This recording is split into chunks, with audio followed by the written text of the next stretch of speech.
வணக்கம் ஃப்ரெண்ட்ஸ், எல்லோரும் எப்படி இருக்கீங்க?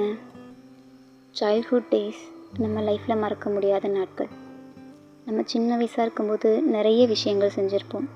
மனசுக்கு பிடிச்ச விஷயங்கள் தான் அதில் நிறையாவே இருக்கும். மற்றவங்கள பற்றி நம்ம கவலைப்பட்டதே கிடையாது. நமக்குன்னு எல்லைகளே இருந்தது கிடையாது.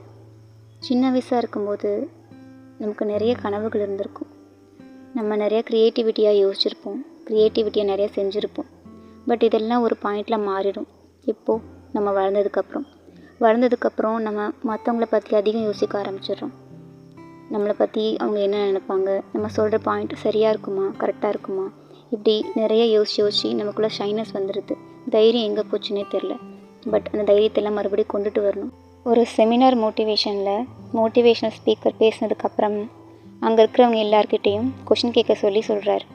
பட் அங்கே இருக்கிறவங்க எல்லாருமே நம்ம கேட்குற கொஷின் சரியாக இருக்குமா, மற்றவங்க நம்மளை பற்றி என்ன நினைப்பாங்க அப்படின்ட்டு யாருமே கொஷின் கேட்கல. இதை புரிஞ்சுட்டு அவர் உங்களுக்குள்ளே இருக்கிற தைரியத்தை வெளியில் கொண்டுட்டு வரணும்னு சொல்லிட்டு பின்னாடி திரும்பி ஒரு போர்டில் 5 சர்க்கிள் போடுறாரு. ஒவ்வொரு சர்க்கிளையும் நீங்கள் கேட்குற ஒவ்வொரு கொஷினாக நான் ஃபில் பண்ணிட்டு வருவேன். 5 கொஷின் முடிஞ்சதுக்கு அப்புறமேட்டுக்கு நீங்கள் ஒரு பிரேக் எடுத்துக்கலாம் அப்படின்னு சொல்கிறாரு. பிரேக்குனா தான் நம்ம எல்லாருக்குமே பிடிக்கும் இல்லையா? ஸோ எல்லோரும் என்ன பண்ணுறாங்க, பக்கத்தில் இருக்கிற எல்லாத்துட்டையும் நீங்கள் கொஷின் கேளுங்க அப்படின்னு சொல்கிறாங்க. ஸோ அந்த மாதிரி சொன்னதுக்கப்புறம் ஒவ்வொருத்தராக கொஞ்சம் போல்டாகி ஒவ்வொரு கொஷினாக கேட்க ஆரம்பிக்கிறாங்க. ஸோ எல்லாருமே கொஷின் கேட்க ஆரம்பிக்கும் போது அந்த இடமே ஜாலியாகிடுது. அந்த இடமே அந்த செமினாரே ஒரு ஃபன் ஆக்டிவிட்டியாக மாறிடுது.